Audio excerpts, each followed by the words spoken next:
Okay, here we go with the box office top 10. At number 11, Keeper. Which, as I said, it's one of those things in which the title can be read in many different ways. You know, is my brother's keeper? Is somebody being kept? What does it mean? And from the beginning of it, you think it's going to be a sort of scary, it almost looks at the beginning like it can be some kind of weird torture porn movie, but actually it's an Osgood Perkins film that is very good at wrong-footing you. And it's at number 11, is it? Yes, number 11. Well, that's really not bad for a kind of, for a little independent horror movie which has got some very good ideas in its head and which is consistently surprising. It's number 8 in America as well, so fantastic. It's even better there. Number 10 here and there, quirky, buzzy music playing, Begonia.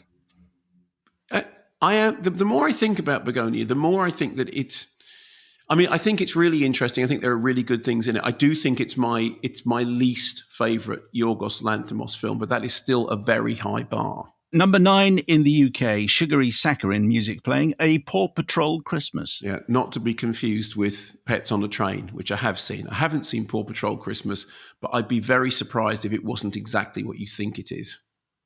Number 8 here, number 4 in America, Regretting You, regretful music playing. Yeah. Well, don't regret having seen the film, but don't think I'll be rushing to do it again in any time soon.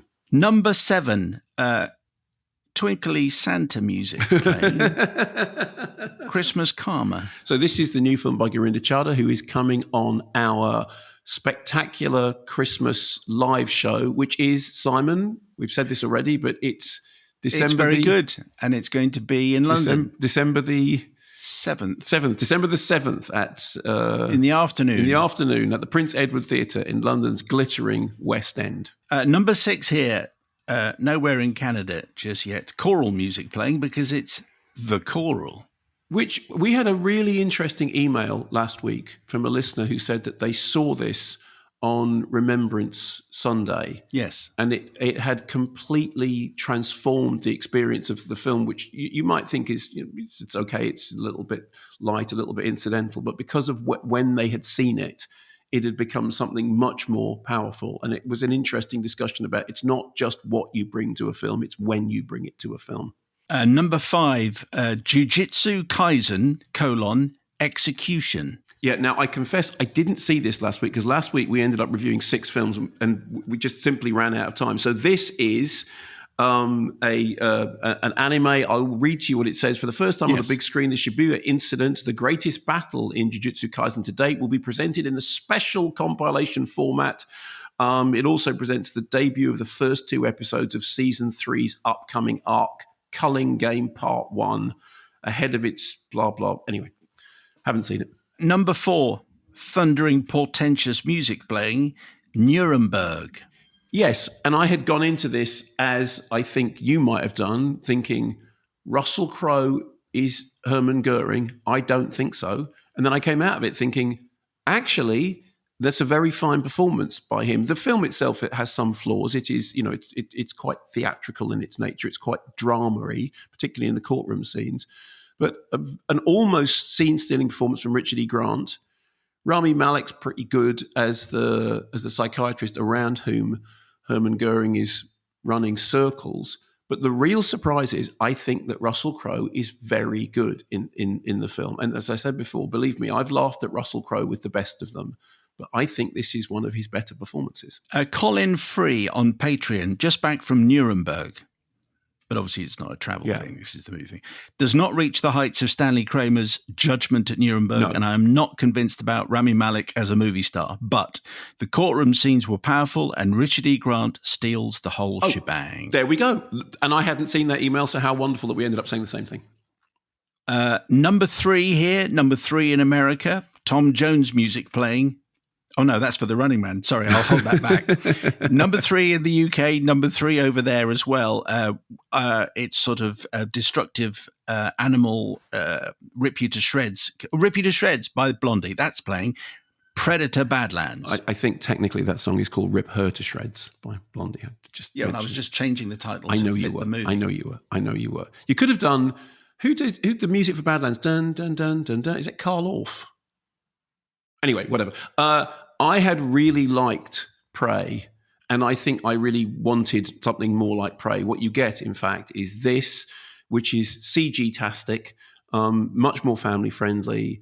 I have no problem with the idea of, the Predator is now the good guy, because, as I said, we were talking about Arnold Schwarzenegger and Terminator. Terminator goes from being the ultimate killing machine to being the ultimate father figure, and he just over the course of 2 movies.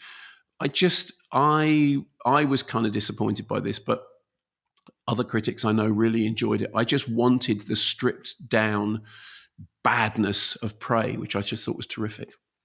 Now we get to The Running Man, Tom Jones music playing. New entry at number 2. It's also number 2 in America. David on Patreon. I saw The Running Man the night before it was released, and I'd been looking forward to it for some time. I love the original Arnie film. It's an absolute blast of cheesy goodness, and I was shocked when I went back to read the original King/Bachman book, because that was the name he was using at the time, to find out how far away from the source material they had moved.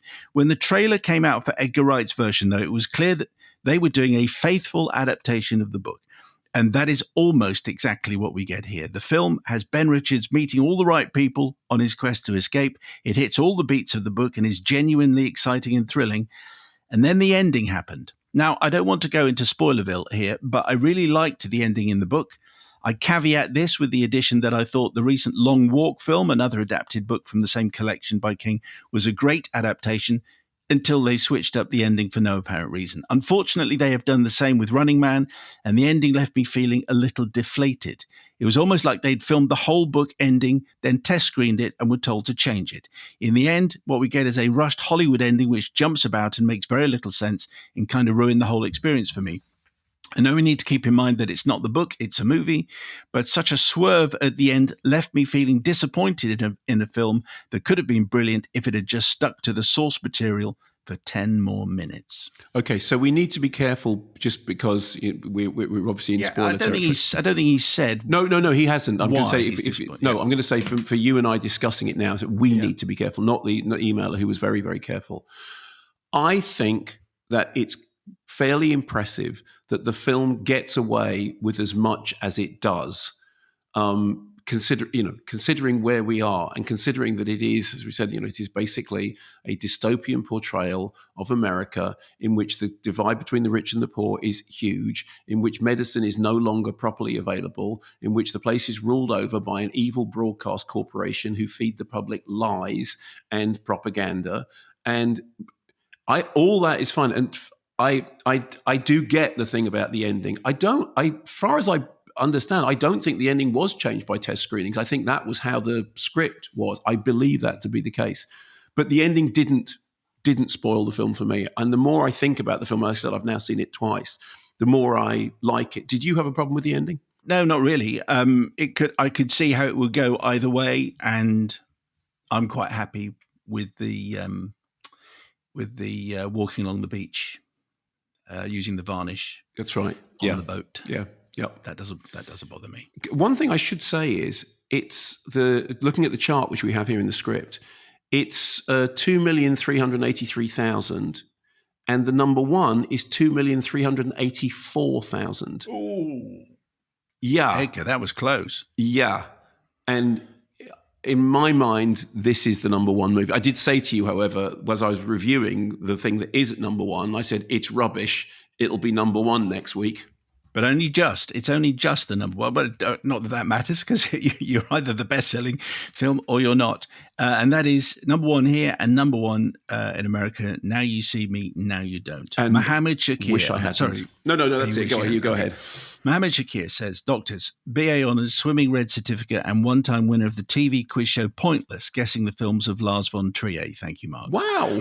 I attended a double bill of the third in the Now You See Me franchise and The Running Man the past weekend. On the former, I went in with the Good Doctor's review where he said it will likely find an audience and it made him want to hit his head against a brick wall. I found only one of those things to be true. I was in a screen that was around 75 to 80% full with my children who were very into the film. The crowd I was with were engaged and laughed a fair few times. I find the films akin to the Fast and Furious franchise, where a group of street racers with with heart go on missions. In the case of these films, substitute that with magicians. Whilst not the highest art form, I found the film passably entertaining and not difficult to follow because of everything being spelt out after each scene. And explained in great detail. The additional humour of Rosamund Pike committing to a role channeling her inner Jason Isaacs, hello to him, with a South African accent was funny in parts. The heists themselves were of no consequence, and the interplay between the characters was mildly charming at best. The Running Man was the far better film of the two, where it kept me on the edge of my seat and surpasses the 1987 adaptation with Arnie. All the best to the redactor and the fine production team. Thank you, Mohammed, for the email. So I guess if you go and see it with a bunch of kids, you're going to enjoy it more than if you go and see it with a bunch of critics. Yeah, but it's also the Running Man certificate is, what is the Running Man certificate? Is it 15? Must be a 15. But the Running Man is playing to a more limited audience in as much as it's a more grown up film. So the fact that it's only been knocked off the top spot by whatever we think it is £1,000 is pretty impressive. I mean, I think The Running Man is a really interesting, good film, and it is. The Running Man is 15, and Now You See Me, Now You Don't, I imagine it's either a 12 or a peep. Now You See Me, Now You Don't is a 12, yeah. So I think, considering that pretty much anyone can go and see Now You See Me, and The Running Man is 15, I'm going to say in my head, The Running Man is number one. Right. I mean, charts don't really work like that, but I understand the point, the ideological point that you're. I love the fact that you nearly said, "I understand the bias," and then you stopped yourself. Well, bias. There's also bias, but it's like looking at the top 10 in the hit parade and thinking, well, I know Johnny Bongos is at number one, but I'm going to pretend that Elvis is number one. So that's what I think is number one. Apologies to anyone who's actually called Johnny Bongos. We're going to be. That's a very specific apology. Well done. It is a personal one.